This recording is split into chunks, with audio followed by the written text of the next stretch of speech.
did you want to see your father? Napanood namin yung pagkikita ninyo. Napanood namin yung bahagi ng inyong pag-uusap. Pero yun lamang personally ang nakita ko. Tell me your story about that visit na naganap noong nakaraang taon.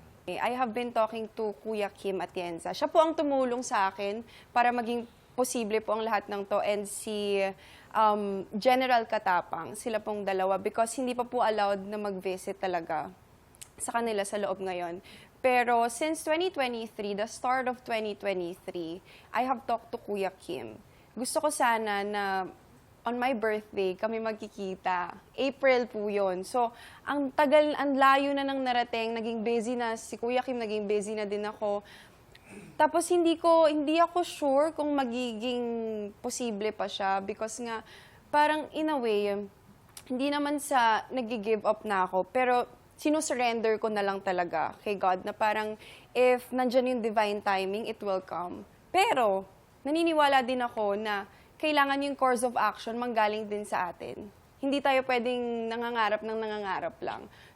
Ang sarap sa pakiramdam to parang for the first time in my life na nasa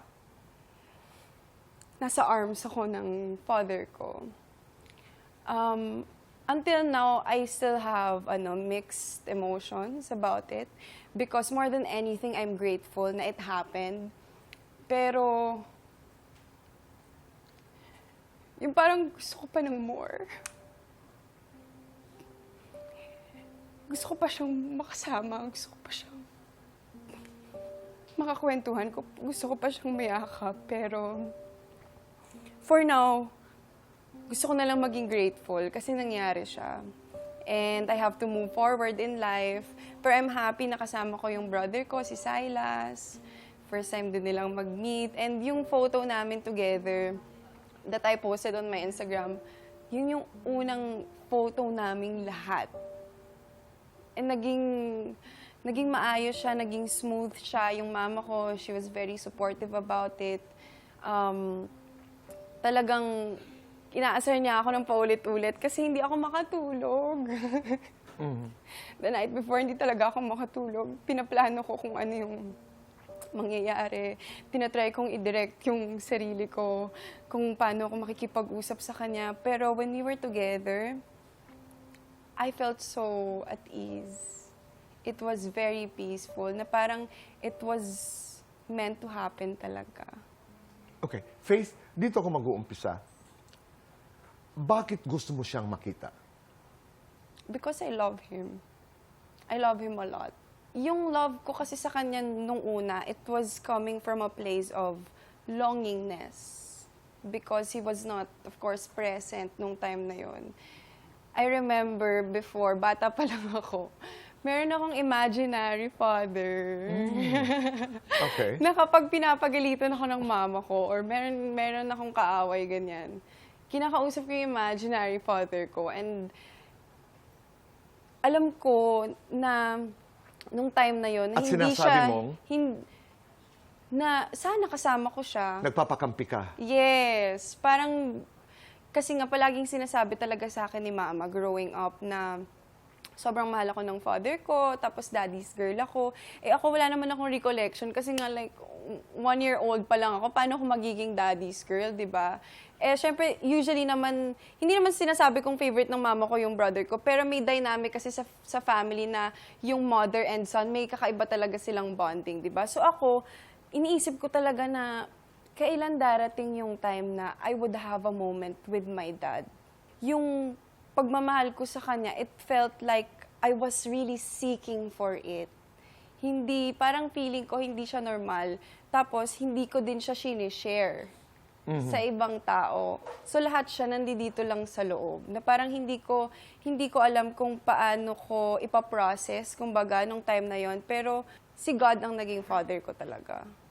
Doon napunta. Doon talaga I want to napunta. go into that aspect of wala ang tatay namin, nasa loob ng kulungan, questioning, ano bang kanyang ginawa? Bakit kami naiwan? Bakit wala kaming katuwang? Bakit ang mama lang? Bakit ako? Pag may kaaway ako. So, hindi ka pumunta doon and instead you said, sana ang dad nandito? Or did you go Well, through that phase? I did, You of did. course. Well, Okay. yun na nga, nung nagkakaroon na talaga ako ng idea with what happened, nakikita ko na yung kaso, nami-meet ko na din yung, or ipapakilala sa akin slowly yung mga ibang family members ko, mga Okay. half-siblings ko. Gusto ko siya na nandyan na wala. Gusto na because siguro at that time I felt like gusto ko lang maging selfish. Okay. Ganon, na kahit na mayroon na siyang sarili niyang family, gusto ko kami naman, paramdam mo naman sa akin. Gusto ko din maging buo bilang isang pamilya, but at the same time, hindi na din kasi may family siya and I respect that. Okay. Deserve mo rin, anak ka eh. Yeah. Deserve din ni Silas kasi anak din siya. Yeah. Oo. But you don't even use that word, di ba? Iginagalang mo na meron ng ibang pamilya, but what about me? There are things that I deserve as a daughter. Oo. Yes. Kaya nakakatuwa na buo yung pagmamahal na yon. Instead, you chose to long for him, to love him. Happy ako for him. Mukha siyang, or I believe na malusog siya. Happy siya. At saka, siguro yung justice talagang makukuha niya sa tamang panahon. Naniniwala ako doon.